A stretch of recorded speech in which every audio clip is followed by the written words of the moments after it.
y'all, how you doing? So listen, before we get into this podcast episode, I just want to let you know, this is for entertainment and educational purposes only, okay? This is not intended to be a replacement for therapy or a relationship with a mental health professional. So do not use this as clinical consultation or therapy services or anything else other than entertainment and educational purposes, all right? So with all of that said, let's just jump into that episode for today. Hello, welcome back to another episode of Bloom Into Your Best Self. I'm your host, Narissa Harris, a licensed marriage and family therapist. And on this podcast and in my work in general, I am on a mission to help you bloom into your best self. The topics that I cover will be brought to you in a raw, authentic, and unapologetic way. Sometimes I will talk about topics from the perspective of my clinical expertise, but listen, honey, most of the time I am talking to you from personal experience as a Black woman because I'm a Black woman. And so because of that, you are naturally going to get some cultural awareness, just naturally within this podcast. And overall, the topics that I cover will be about some self-help, some encouragement, some motivation, some inspiration. Because listen, I'm on a mission to help you bloom into your best self, okay? So with that whole entire mouthful said, let's get into today's episode, which is entitled Surviving Mom Life, Routines Give Life. Listen, how y'all doing today? I am very, very, very excited about this episode for so many reasons because number one, if you watching this episode, yes, for the people listening, I said watching, it is my very first visual video podcast episode. And I just felt that it was appropriate to do because this is the 90th episode that I have ever recorded. And we're not including bonus episodes, okay? So I've recorded more than 90 episodes, but this one is the 90th episode. And I just thought that it would be really cute to, put the video podcast out on the 90th episode. So that's what we're doing today.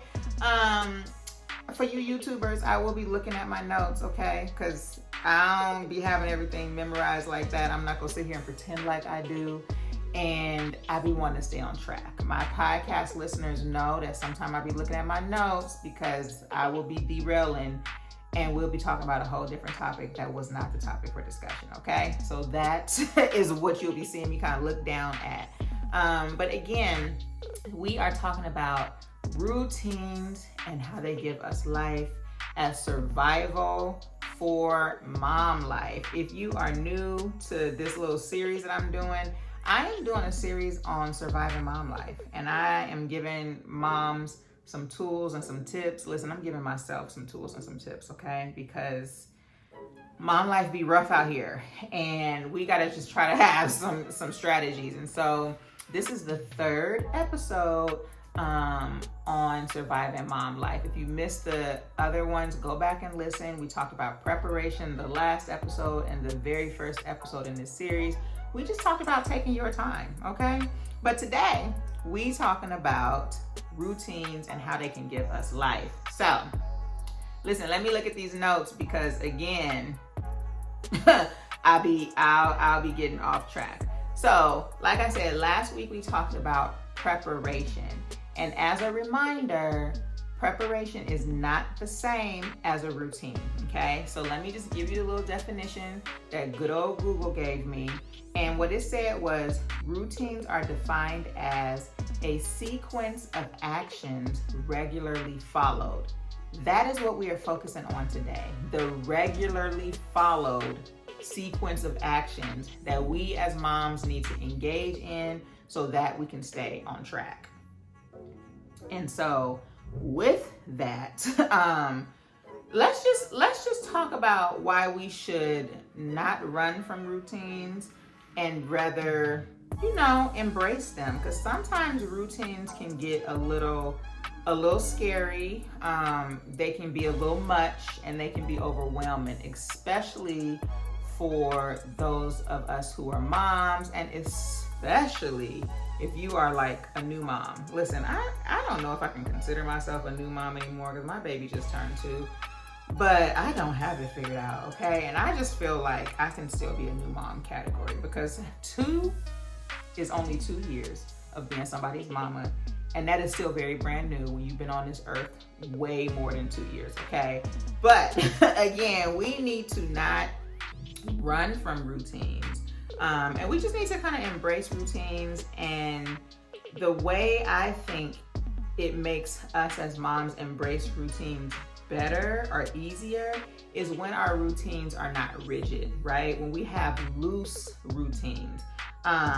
So rigid routines are things that like you must do on a certain day. Listen, you know, for the YouTubers, I don't be editing out real life, okay? I got 2 kids, 2 and 4.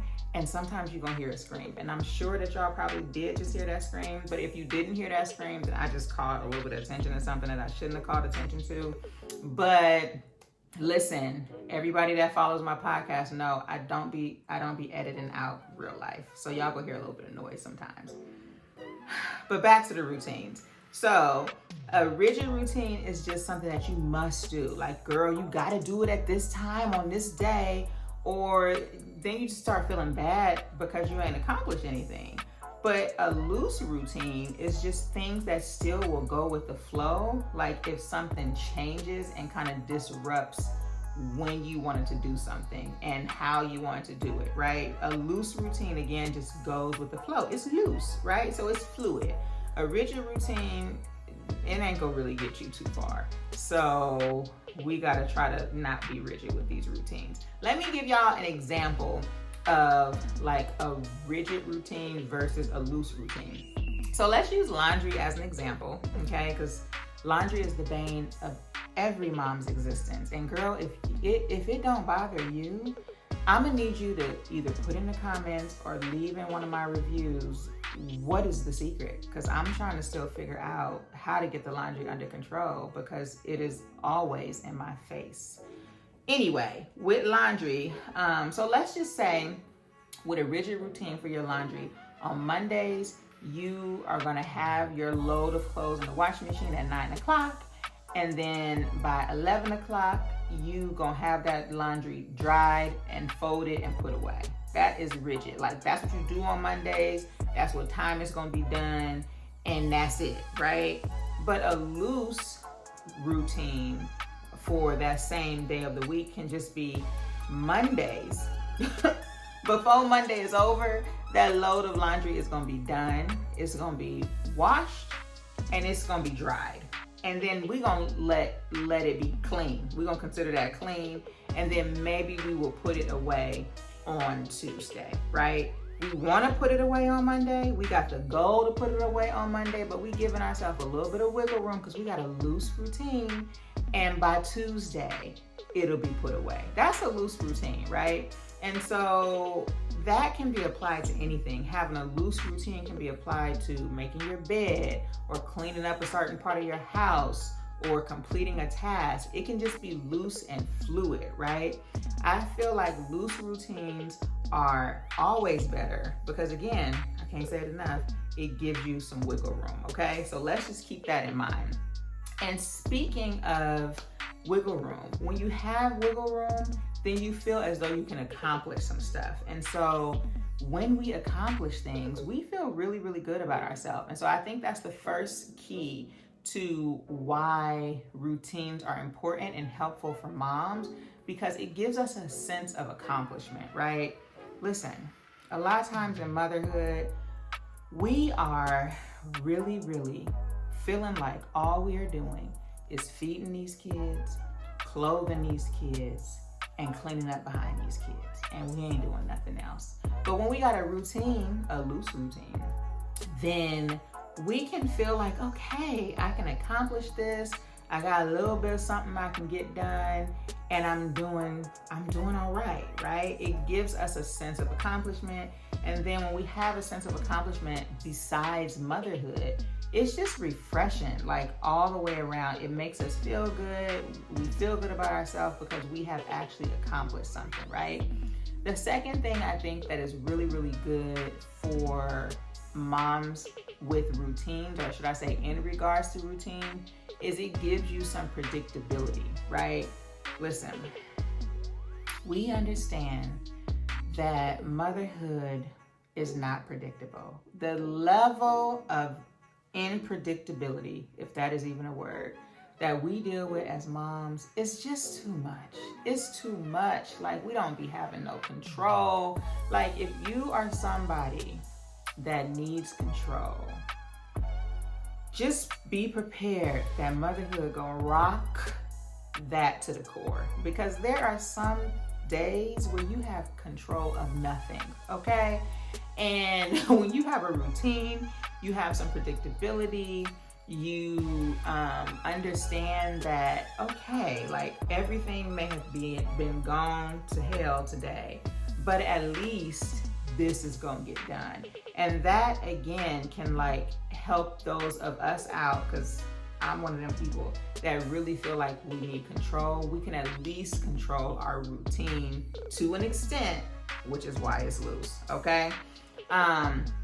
And when we have the loose routine that we can control, sometimes our kids' routine is gonna fall off, right? And when our kids' routine falls off, we still can kind of like manage, so to speak, because again, we have this very loose routine that just falls into place with everything.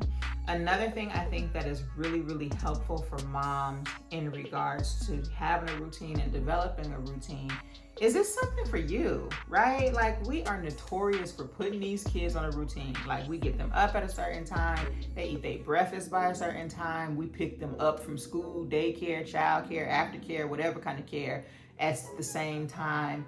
We try to put them to bed at the same time. And we just put them on a routine, right? They eat dinner at a certain time, they take their bath at a certain time. And that's what we do for them, because we know that routines are helpful for kids, right? It helps them to know what's going on. It helps them to feel secure. It helps them to feel kind of contained. So why we don't do that for ourselves? Like, this routine is for you, right? And so by moms being on a routine, it's really, really important for us to make this routine about you. Girl, make this routine about you. It's about you, right? Think about it in terms of like, what is it that you want to accomplish? What is it that you want to do to take care of yourself? What's a goal that you want to reach? How do you want things to flow in your house, right? It's good for you to have a routine that is not about being somebody's mommy, and somebody's mommy, right? We gotta have something for ourselves outside of mommying, and that's where a routine can come in at. And we'll talk a little bit more about that at the after the break, and like some things that you can do to incorporate a little bit of self-care in your routine, as well as just regular life and how you can put that in your routine. Alrighty, so listen, for the YouTubers, okay, you audio listeners, you already know what I'm about to say, but for the YouTubers, since this is the very first YouTube video-ish type podcast situation, listen, we take breaks on this podcast, because on this podcast, sometimes I need to take a break. I need to drink some water. I need to make sure that these kids is together sometimes. So sometimes I just hide out, because if they know that I'm around, you know, then the podcast ain't gonna get finished. But we take breaks on this podcast. So what I want you to do on this break is, you know, get you some water, get you a snack, go to the restroom, get comfortable. But on these commercials, or these little pauses, or whatever you want to call them, I always put in a Black historian, because, you know, I'm black on black over here, and I love my people. So I read a little snippet of a Black historian on my little pause, and that way you can get a little bit of cultural, you know, history, a little cultural awareness, and you can kind of get that information for yourself, right? And so I tell everybody that's listening or watching, don't you zone out on this little break, because then you're going to miss the historian, and then you're not going to be able to bloom into your best self and up your cultural awareness, okay? So get you some water, get you a snack, take a bathroom break, but don't you zone out, because after this commercial break, I will come back, tell y'all some stuff about routines, but before then, I want y'all to listen for that Black historian, alrighty? I shall be right back.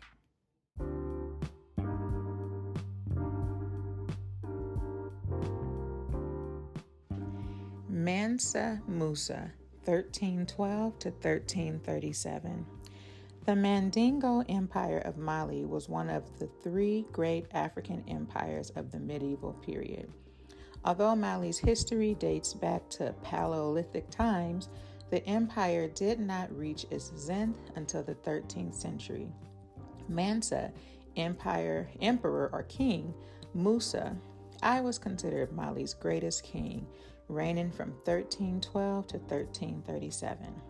When Mansa Musa ascended the throne, Mali stretched from the mouth of the Senegal River on the Atlantic Ocean to the eastern bank of the Niger River.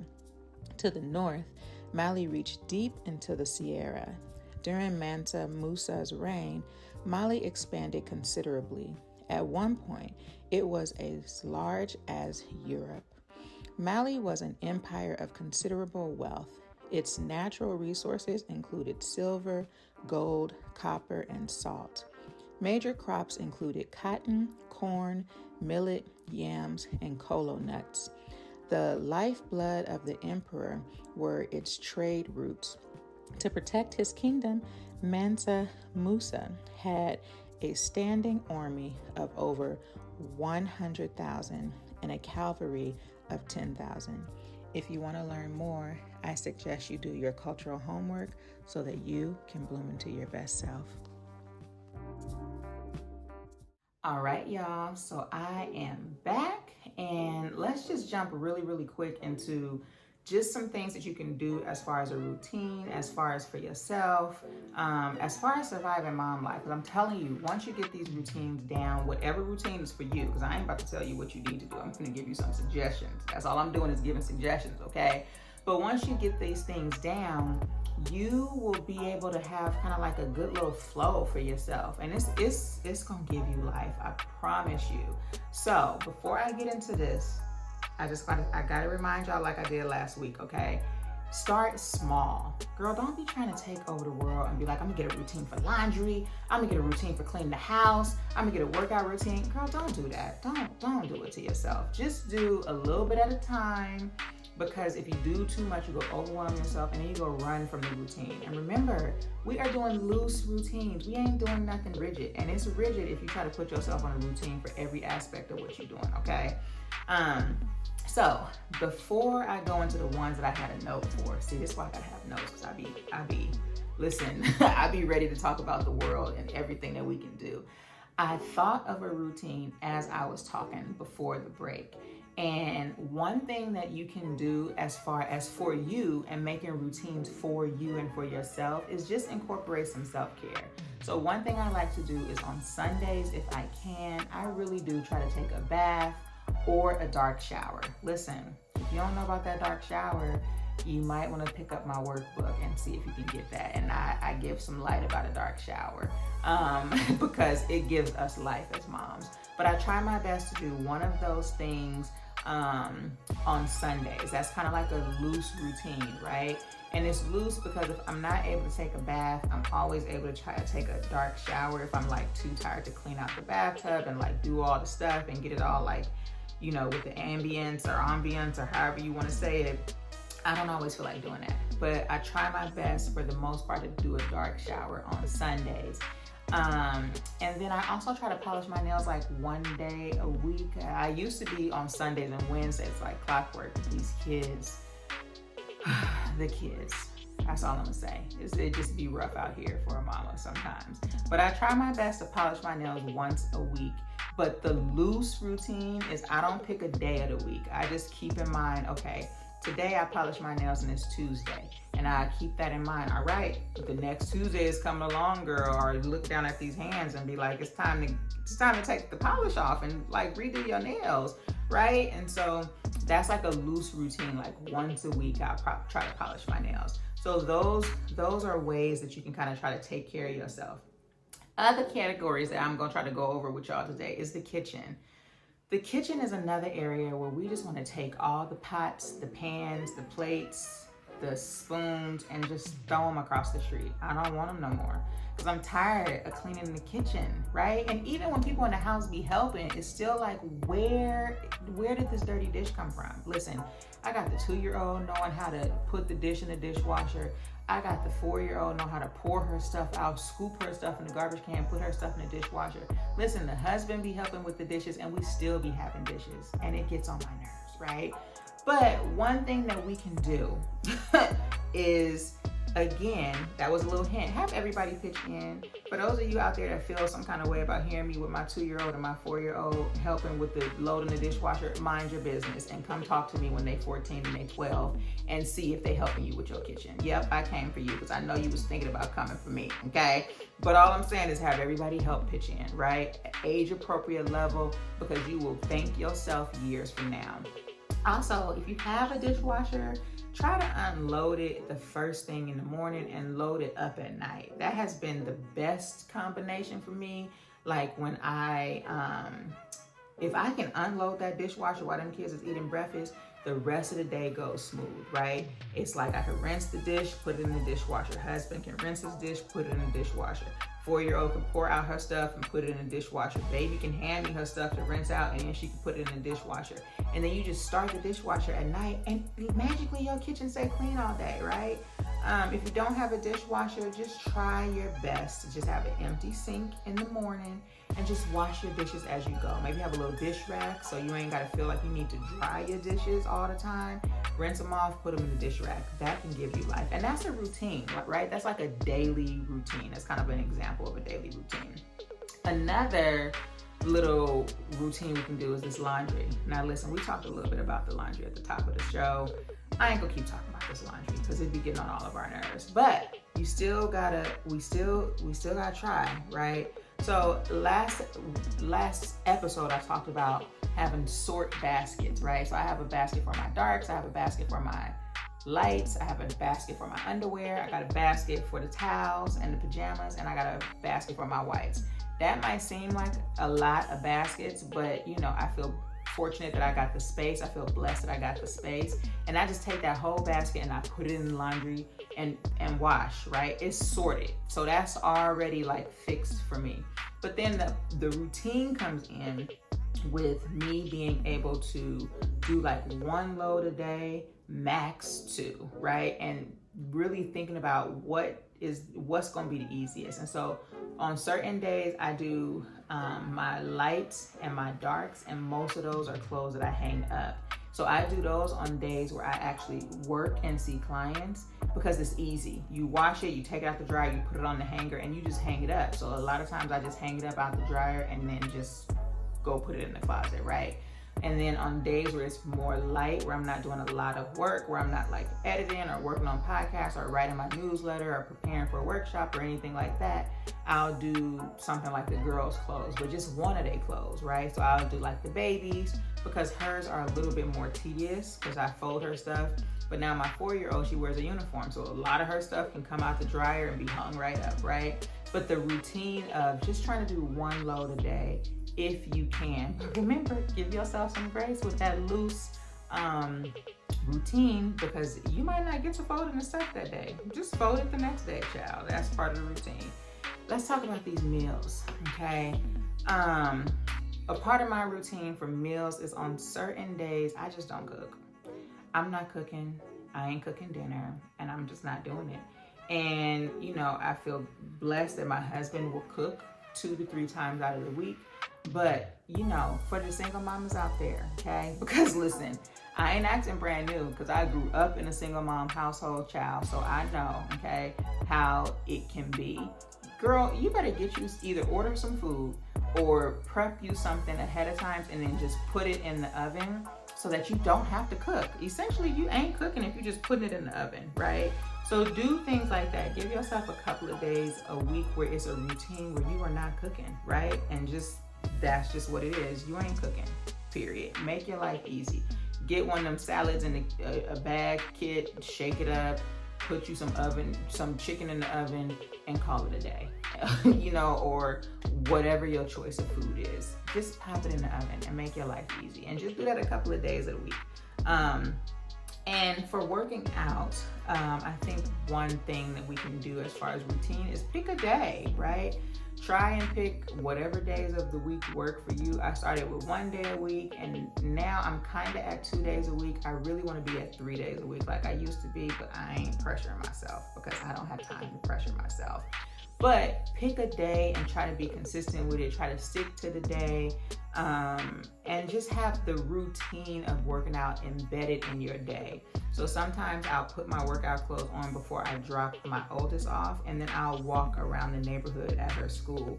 Or depending on what's happening, I'll come back home, and before I come in the house, I'll walk around the neighborhood. Me and the baby will go for a walk, right? Or I'll try to pick a day where I can work out before they wake up, and then I can kind of get myself ready and then get them ready for, we'll get her ready for school. But it's part of the routine. So I typically end up doing that on Mondays and Wednesdays. It seems to be the pattern. And speaking of patterns, one way that you can figure out what a routine is that is natural for you, see what you naturally do on certain days of the week, and then make a note of that and start incorporating those things. So like I just said with the working out, I noticed that I naturally would work out on Mondays and Wednesdays. So then I just decided to commit to that day. I noticed that I was naturally like washing the girls' clothes on a certain day of the week, or washing my lights and my darks on a certain day of the week. And so then I just started incorporating that in. But remember, your routines will change. Make sure I ain't forgetting nothing. Looking at these notes, your routines will change. So it's an ever-evolving process where sometimes you might just have to readjust, right? If your baby is in a different stage of life, if you're in a different stage of life, you might not work out on Monday and Wednesdays no more, right? You might work out on Tuesdays and Thursdays. So just always monitor what's working, scratch what's not working, try again. It took me, and it's still taking me, months to have a routine that's solid that I can stick to. I know it seems cliche when people say it takes like 21 to 30 days to build a habit, but it really do. So if you are trying to do something daily, give yourself 30, maybe 45 days, especially as a mom. Again, we having looseness here. We ain't being rigid. Give yourself 30 to 45 days if it's something that you're trying to do every day. And then if it's something that you are trying to incorporate weekly, I would say, honestly, give yourself like 8 weeks. I know that's 2 months, but if you only try to do it once a week, it's not gonna have the same sticking power as something that you're trying to do every day for 30 days. Because if you think about it, with the 30-day method, comparing it to something you're trying to do per week, if it's just once a week, you only got to do it 4 times, right? But it's hard to do something 4 times in a row without slipping up. So that's why you want to give yourself 8 times in a row before it really becomes a habit. So these are just some small steps that y'all can take. Listen, y'all, I'm done. That's it for the episode. I be listening. Y'all don't be wanting no long episodes, and I ain't gonna give you no long episodes. We will be back next week talking about some stuff. I think next week might be the last episode, so I'm not going to necessarily reveal what we're talking about because I want it to kind of be a little bit of a surprise, all right? But let me know how y'all like the episode today. As I always say, please leave me a review, because when you leave a review, you are really helping other people find my podcast. And then ultimately, by leaving a review, you and I are working together, right? We helping people bloom into their best self. So leave a review. Let me know what you thought about the episodes. You can always connect with me outside of my podcast by, going to my website, by DMing me on Instagram, by signing up for one of my newsletters. You can connect with me a whole bunch of different ways besides just on the podcast. And all the ways you can connect with me can be found on my website, which is www.bloomintoyourbestself.com. Listen, I'm excited for this journey with the video podcast. I'm also really, really glad that y'all tuned in today. And, I enjoyed chatting with y'all. And until the next time we talk and until the next episode, I just really, really hope that you do something that helps you bloom into your best self.